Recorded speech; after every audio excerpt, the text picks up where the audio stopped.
Magandang araw, Sir Wilbur po, at your service. Narito ang ETUlay upang gabayan ka sa inyong pag-aaral upang lubos na maunawaan ang iba't ibang paksa o subject. Ang ETUlay ay isang free online tutorial class na pinangungunahan ng DepEd Educational Technology Unit sa pamumuno ni Undersecretary Elaine Del P. Pascua. Ang programang ito ay hindi lamang para sa mga bata, kundi ito rin ay magsisilbing gabay sa mga magulang at mga guro kung paano nila ituturo o gagabayan sa bawat asignatura ang kanilang mga anak o mga estudyante. Sa kasalukuyan, ang self-learning module mula sa rehiyon ng Calabarzon at kilala sa tawag na pivot ang ginagamit sa ating ETUlay online class. Kaya ano pang hinihintay ninyo? Ihanda na ang inyong mga ballpen o lapis, papel o kwaderno at samahan kaming itulay ang pagkatuto para sa bawat batang Pilipino. Sama-sama tayong magtutulungan para malampasan ang mga hamon sa panahong ito. Halina't matuto kasama ang inyong online tutor sa oras na ito.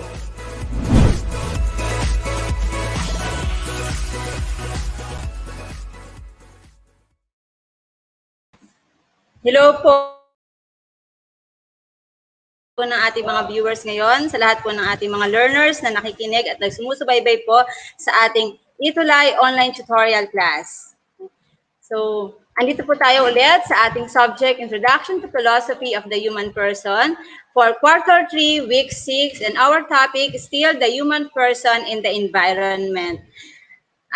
Ito po ay part 2 ng lesson po natin nung nakaraan kasi napakahaba po ng ating mga topics ngayong week na to. Kaya bear with me my dear learners. So if you are holding your pivot modules and your learning material, so pwede po nating simulan ang ating pagkatuto sa ating intro to philo. So I will be your tutor for 40 minutes, si Tutor Eresa. So our topic is composed of environmental philosophy. So natapos na natin yan last week, but then we will have a review of environmental philosophy. And ngayong araw na to, we're going to discuss the environmental aesthetics and sustainable development. Malapit na po tayong matapos sa ating third quarter. Kaya mga learners, okay. So intro to philosophy is still a core subject for all our senior high school learners. And of course, are you ready na ba ating mga senior high school learners? So if you are ready, get your pen and paper, your learning modules, and of course, your presence of mind. And if you have some comments and reactions and suggestions, you can type it in your comment box. Okay? Mababasa po siya para makita rin natin. And later, we can have an interactive discussions mamaya sa ating assessment exam. So in quarter 3, week 6, as the topic per se, the human person in the environment. So ano na ba ang nangyayari ngayon sa ating paligid? No? Kasi last week, nagpakita ako ng iba't ibang mga pictures kung ano na ba ang nangyayari ngayon sa surroundings natin. Ramdam na ramdam niya natin ngayon kung ano na ba yung nangyayari. And sa science, tinatawag natin itong climate change. No? So nararamdaman niyo ba yung sobrang init ngayon? Ang tindi. Noong nakaraan lang sa Facebook lang nabasa ko 40 degrees Celsius ang Zambales, no? Talagang sobrang taas ng init ng heat index ng Zambales. Ito lang week na to. Even today, sobrang init kanina. Kaya nga ngayon, hindi ka na makalabas ng bahay mo kapag tanghaling tapat. Talagang feeling mo magkakasakit ka na sa sobrang init. And for now, isa sa mga changes din na nangyayari sa atin, yung health conditions natin, uso ngayon ang heat stroke, ang cardiac arrest, ang dami-dami mga sakit, ubo, sipon sa mga babies, no, na nangyayari ngayon. And of course, we are still in the midst of pandemic, COVID-19. Kaya, ang laking factors na nangyayari sa environment natin ngayon sa topic na to, so very timely siya, no? The human person in the environment. Sabi nga dito, human beings as a steward has to show care for our environment and not destroy it. Kaya nga, my dear learners, as a senior high school, we need to take care of our environment. Always remember that we are the stewards of our environment and we need to do something about it. So let's find out how to take care of it, no, of our environment. Okay.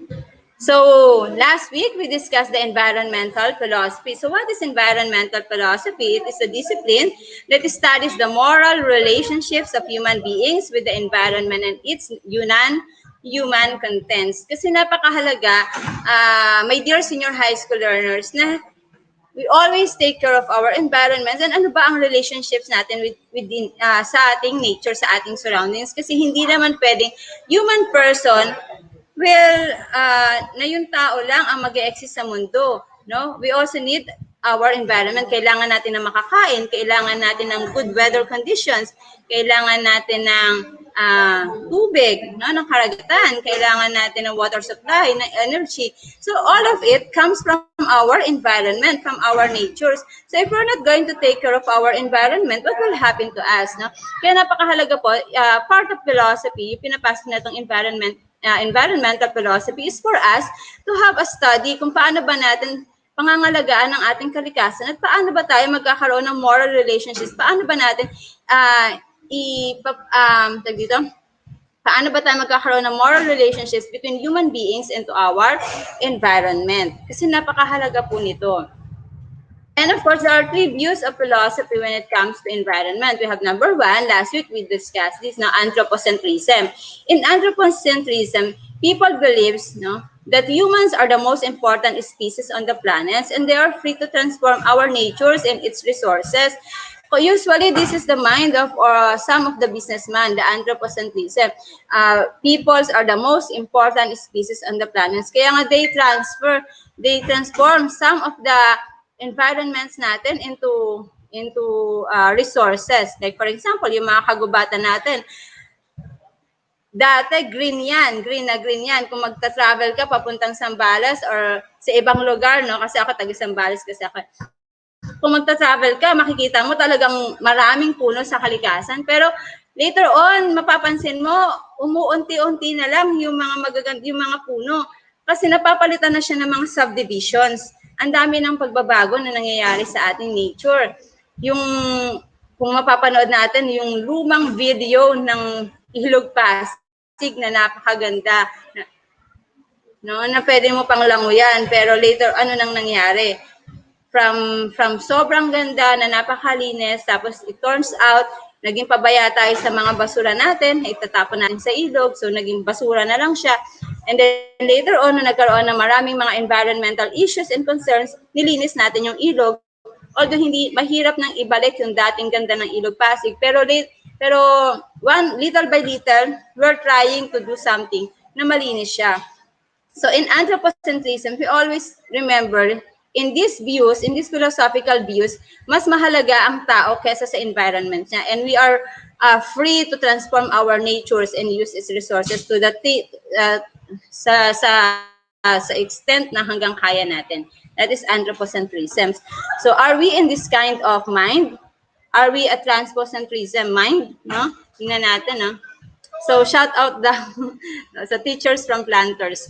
So biocentrism, another views in philosophy is biocentrism. So they believe that humans are not the only significant species on the planet, and that all other organisms have inherent value and should be protected. This is a very good views now, kasi we as a human person, we need to take care of our environment and always remember, no, all living things, no, dito sa lupa na to have value, have inherent value. Ito yung karamihan ng mga views ng mga animal lovers natin, ng mga plantitas natin, yung mga different environments, non-government organizations na we need to take care of our environments and we need to protect our environments. Kaya nga, saludo ako sa mga non-government organizations that take care of our environment, of our animals. So they have this kind of views, biocentrism. And another great views is the ecocentrism. In ecocentrism, they place great value on our ecosystems because they believe that humankind is a part of a greater biological systems or community, and that we have a significant role as a stewards or guardians guardians of nature. We are a guardians of nature. Parang guardians of galaxy lang yan, no? Tayo ang taga-pangalaga ng ating kalikasan. We are the stewards and guardians of our natures. That's why we need to take care of it. So, kung titingnan natin yung tatlong views, anthropocentrism, biocentrism, and ecocentrism, ano kaya doon ang ating paniniwala when it comes to our environment? Are we anthropo, bio, or eco? No? So, nasa sa atin yan, my dear learners. Kaya tingnan natin. So, another thing in this lesson, in this topic, is the environmental aesthetics. Pag sinabi natin environmental aesthetics, this view believes that a philosophical view that believes in maintaining order in the environment will bring out the natural beauty of surroundings and contribute to the well-being of the people and other organisms living in it. Kasi kung matatandaan po natin sa unang lesson natin, the different branches of philosophy, binanggit na yung aesthetics. Na when it comes to aesthetics, this is a branch of philosophy that see the beauty and beauty of natures and things around us. So, one of the best things in environmental aesthetics is tinitingnan natin yung kagandahan ng ating natural surroundings. At nagko-contribute tayo dito para mapalago pa natin at mapaganda pa ang ating kalikasan. Hindi lang ang ating kalikasan, kundi yung mga nakatira dito, yung mga living things na nakatira dito. At ano-ano ba yun? No? When it comes to our environment, we talk about animals, plants, ang ating yung mga ginagamit natin, yung mga na kinukonsume natin araw-araw sa pagkain pa lang, saan ba nanggagaling yan? It comes from our plants, no? Yung mga fish pa lang sa ilog, sa karagatan. Kaya in environmental aesthetics, tinitingnan nito kung paano ba natin papapaganda ang ating kalikasan. Paano ba tayo as a human person can contribute to the wellness of our nature? Are we contributing to this? Na isa rin yan sa mga malalaking factors natin. Questions dito sa ating pag-aaral sa philosophy. Actually, kung hawak po ninyo ang inyong learner materials ngayon, may mga questions yun. There are different exercises in our modules that tells us kung paano nga ba natin mapapangalagaan ng ating kalikasan at kung ano ba yung mga ginagawa natin to take care of our environment. So, there are different ancient thinkers that contributes in this study of environmental aesthetics. At isa na nga doon si Anaximander, ancient thinkers yan. So, according to his instruction, his sketch of the genesis of the world or cosmology. It means the evolution of the world begins with the generations of opposites in a certain region nature. So, nature is indeterminate, boundless in the sense that no boundaries between the warm or the moist and dry regions are originally present within. No? Sa mga philosophers natin, we have ancient philosophers, modern philosophers.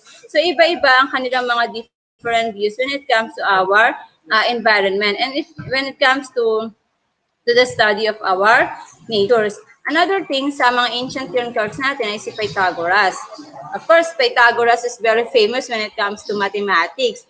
Pero sa philosophy, isa to sa mga sinasabi niya, no? He described the universe as living embodiment of nature's order, harmony, and beauty. So, he sees our relationships with the universe involving biophilia, love of other living things, and cosmophilia, love of other living things. So, napakaganda ng kanyang thinking when it comes to environmental philosophy. So, he described the universe as a living embodiment of nature's order, harmony, and beauty. Are we this kind of ancient thinkers na ganito ba tayo, kagaya ba tayo ni Pythagoras? Are we thinking, thinking the beauty of our natures, yung maging maganda ang kalikasan natin? Do we have this love of other living things or are we only loving ourselves? Tingnan natin yan. Kaya nga yung questions kanina, are we anthropocentrism, biocentrism, or ecocentrism views? So another modern thinker is Immanuel Kant. According to him, the orderliness of nature and the harmony of nature with our faculties guide us towards a deeper religious perspective. Orderliness of nature and the harmony of nature. So napakaganda po ng kanyang sinabi. There should be an orderliness of nature and harmony of nature. Kasi pag nawala po yan, no, ano na po ang meron tayo? No, ano na po ang mangyayari sa atin? Actually, unti-unti na nga may nangyayari. kung titingnan nga po natin, kasi kasabay ko ang DRRR's topic. So ano na po ba ang nangyayari kung ngayon sa paligid natin, no? Nararamdaman ba natin ang baha? Nagkakaroon ba tayo ng baha? Of course, meron. Ilang beses namin na-experience yan dito sa Olongapo. Matinding tag-init. Ngayon pa lang, ramdam na ramdam natin ang matinding tag-init. Yung pagbabago ng klima natin pagdating ng December, November, December, na usually, iyon ang month na dapat malamig. Pero ano pong nangyayari, no? This year, naramdaman natin yung lamig mid na ng January to February. Tapos ngayon, nagsisimula na pa yung pagpasok ng mga bagyo. At yung pagpasok ng bagyo, hindi lang siya bagyo na matasabi mong hindi siya nakaka-cause ng distraction kasi yung mga nangyayari ngayon sa paligid natin, it causes too much distractions, not only in our structures, sa mga establishments natin, but also sa our houses. Kaya nga yung nakaraang lectures na sinabi ko doon, no, ano man ang tinapon mo, no, basurang tinapon mo, babalik sa'yo. Totoo talaga yun. Kaya kung hindi na yung magkakaroon ng orderliness of natures and the harmony of natures, and tayo, kung hindi tayo, if we're not going to take care of our environment, talagang sobra pa yung nararamdaman natin ngayon na disaster. Sabi nga, ang nature natin, gamitin mo lang yan ang gamitin, pero pag yan, naningil na sa atin, mas matindi na yung paniningil na ginagawa niyan. Kaya dapat we need to take care of it. So another modern thinker is Herbert Marcuse. According to him, humans have power over nature. So ito naman may pagka-anthropocentrism ang kanyang dating. Kasi for him, humans have power. So ibig sabihin, the human person sila yung mas stronger sa nature natin. We are free to use our nature. So yun ang kanyang thinkers. So sa mga modern and ancient thinkers natin, dito na buo yung mga iba't ibang philosophical, environmental philosophical views, environmental aesthetics na idea. According to George Herbert Mead, man have duties and responsibilities in nature. Napakaganda naman ang kanyang sinabi. Man have duties and responsibilities in nature.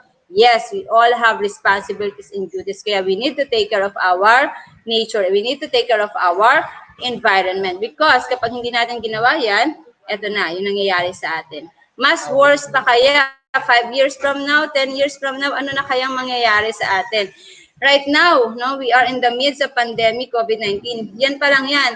How much more 10 years, 20 years from now? Nag-i-evolve na yung ating ang virus, nag-i-evolve din yan, no? Ganun din sa environment natin. Nag-i-evolve din yung disasters na nagaganap sa ating surroundings. So then, after this kind of environmental aesthetics, we now proceed to sustainable development. Sustainable development, it means development that meets the needs of the present without compromising the ability of future generations to meet their own needs. To put it simply, the idea of sustainable development is any environmental, economic, and social advances can be realized within the carrying capacity of Earth's natural resources. Na sustainable development kasi hindi naman talaga natin maiiwasan na hindi gamitin ang ating nature. Saan ba natin dito pa nga lang sa paggawa natin ng module, ano ba ang kailangan natin? Papel. Saan ba gawa ang papel? Sa mga punong kahoy, no? Kapag kakain ka sa mga fast food, yung mga pinaglalagyan niya, saan ba galing yung mga yan? Yung mga ginagamit natin ngayon, saan ba galing yung mga yan? Siyempre, it comes from nature. Kaya, imposibleng hindi natin gamitin ang ating kalikasan. Ngayon, sa paggamit natin sa kalikasan, ano ba ang pwede natin gawin out of it? No? Kaya lumalabas itong mga different sustainable development plan or different sustainable development activities, no, na nagka-come up tayo sa mga ganito kasi hindi nga natin maiiwasan na gamitin ang ating nature. Yun nga lang, sa paggamit natin, dapat we need to become responsible. Kung kailangan mo ng puno para gumawa ng papel, dapat tumbasan mo rin yung pinutol mong puno. Kaya magtanim ka, no? Palitan yung punong tinanggal mo. Pero hindi naman kasi ibig sabihin na magpuputol ka ng puno, lahat na ng puno dyan, puputulin mo. Siyempre, kailangan din natin, kasi saan ba nang oxygen natin? syempre galing yan sa ating mga plans natin. So kailangan we need to become responsible, and this comes up the sustainable development activities, sustainable development plan. Sa ating mga learners po na may hawak ng module ngayon, may mga activities doon, essay writing activities and poster making activities on how are you going to show this kind of sustainable development activity. No? So there are different principles of sustainability. Number one is environmental integrity. According to this environmental integrity, this is any human activities or economic advances should not unduly disrupt the environment and human communities located in the area. The environment should not be drastically impacted by human activities or economic advances should not unduly disrupt the environment and human communities located in the area. Environmental integrity. Another thing is economic efficiency. This is to ensure that there is minimum to zero waste in using our natural resources. Minimum to zero waste in using our natural resources. Kaya nga sabi ko kanina, hindi talaga natin maiiwasan na hindi gamitin ng ating nature. Ngayon, ano ang pwede nating gawin kapag ginamit natin siya? Kailangan nating palitan ang ating ginamit. No? Kaya nga alam niyo yung mga different organizations na yon or different establishment na gumagamit ng mga recyclable products. Saludo ako sa inyo kasi hindi talaga natin maiiwasan yung pagtambak ng basura. Pero hanggang maaari na marirecycle natin yung mga basurang ito from biodegradable to non-biodegradable at kung yung mga pwede pa nating magamit, no, ay ginagamit natin or nire-recycle natin into another products, maganda yon, na magandang activities yun, magandang pwede rin yung source of income. Kaya saludo ako sa mga ganun kasi may mga nakikita ako sa Facebook, yung may mga ibang country ginagamit nila yung mga plastics, yung mga waste materials na mga non-biodegradable waste materials, yun yung ginagamit nila sa kalsada, paggawa ng kalsada. Tapos yung mga ginagamit sa mga paghahalaman, no, yung mga paso, instead na bumili ng mga mamahaling paso, yung ginagamit nila yung mga cans, yung mga pinaglagyan ng water, no? So maraming mga ways na ginagamit just to recycle yung mga use na ginagamit natin. Kasi para ma-lessen yung mga basura, tapos makatulong tayo sa inang kalikasan. We have this what we call equity.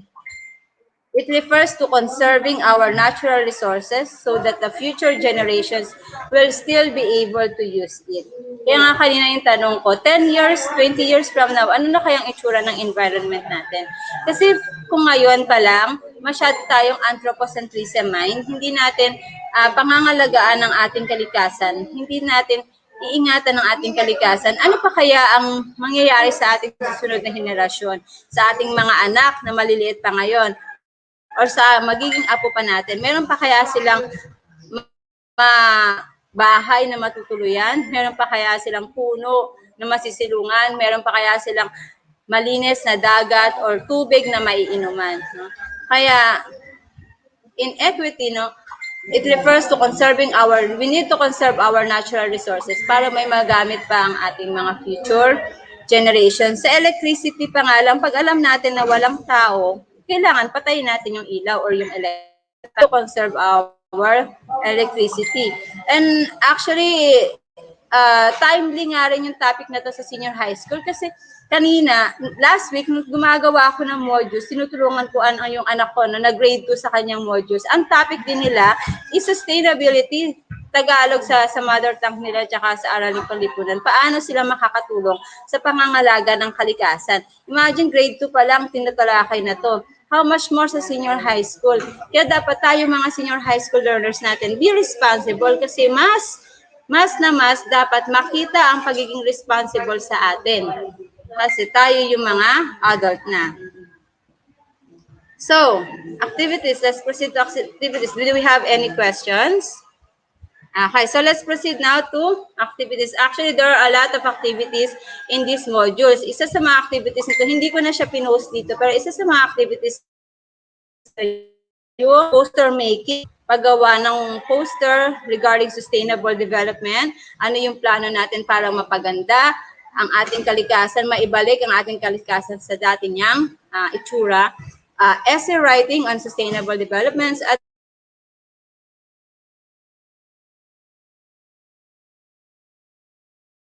pa ang kalikasan, or makatulong tayo sa pagbabago no, sa basura na meron tayo, paano yung mga recycle, paano natin ma-recycle yung mga products na meron tayo, na mga basurang meron tayo diyan, no, na pwede natin ma-recycle. So isa yun sa mga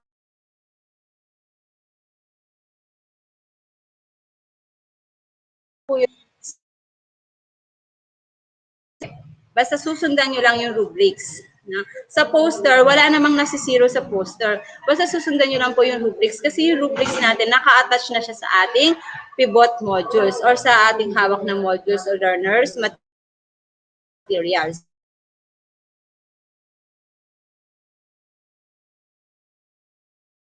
If you're and kasiraan if it is false. No? So kalikasan and kasiraan lang ang ating ilalagay. We have number 1. Sabi, anthropocentrism focuses on the part of humankind as a stewards or guardians of nature.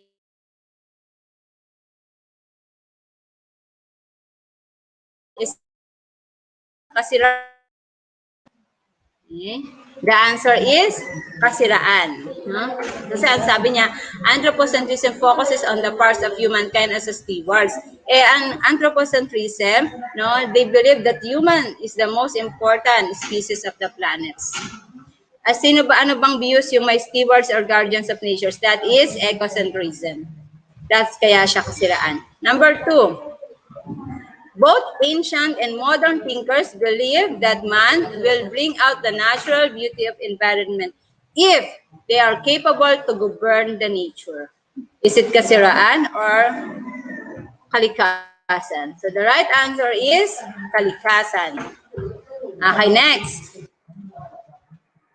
Number 3. Biocentrism advocates ethical treatment of animals. Is it kasiraan o kalikasan? The right answer is kalikasan. Number 4. Deep ecology is a philosophical idea that combines feminism and ecology concerns, emphasizing that both suffer from their treatment by a male-dominated society. Is it kalikasan or kasiraan? The right answer is kasiraan. Sabi, deep ecology is a philosophical idea that combines feminism and ecology. Number 5. Environmental aesthetics is a philosophical view. All life forms have an equal right to exist, and human needs and desires have no priority over those of other organisms. Okay. Is it kasiraan or kalikasan? Okay. The right answer is kasiraan. Okay. So, tandaan po natin, no, sa ating lesson, ang tinalakay po natin ay ang environmental philosophy. What are the different views in philosophy? We had anthropocentrism, biocentrism, and ecocentrism. And we also studied the environmental aesthetics and the sustainable development. So, sustainable development, we have economic integrity, equity. Okay, so napakahalaga po ng mga different views na yon sa pag-aaral po natin ng human person in the environment. So next week po, we're going to discuss the prudence and frugality. So malapit-lapit na tayo kasi exam na next week, no? Summative test na next week. Kaya my dear learners, if you have comments and suggestions, you can email us at edtech@deped.gov.ph or yun lamang po. Thank you at magandang hapon po sa lahat po ng ating mga learners. Sa buong SDO po ng Olongapo City, magandang hapon po sa inyo lahat. Yun lamang po, maraming salamat.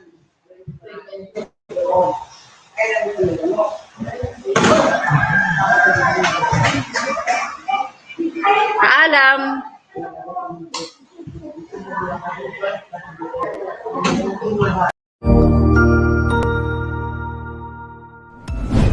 Sigurado ako na marami ka na namang natutuhan sa ating ETUlay tutorial session ngayong araw.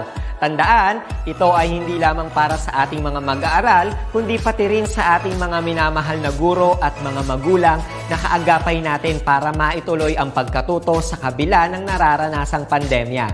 Patuloy ding sumubaybay sa DepEd TV para sa mga araling ginawang video episodes. Mapapanood ito mula Lunes hanggang Sabado, alas 7 ng umaga hanggang alas 7 ng gabi sa inyong mga telebisyon. Abangan bukas mula 1:00 ng tanghali ang iba pang aralin sa ating ETUlay free online tutorial session sa mathematics. I-like and subscribe at manatiling nakasubaybay sa ating ETUlay tutorial session sa DepEd Edtech Unit FB page at Educational Technology Unit channel sa YouTube at sa DepEd Tayo at DepEd Philippines social media accounts. Paalam!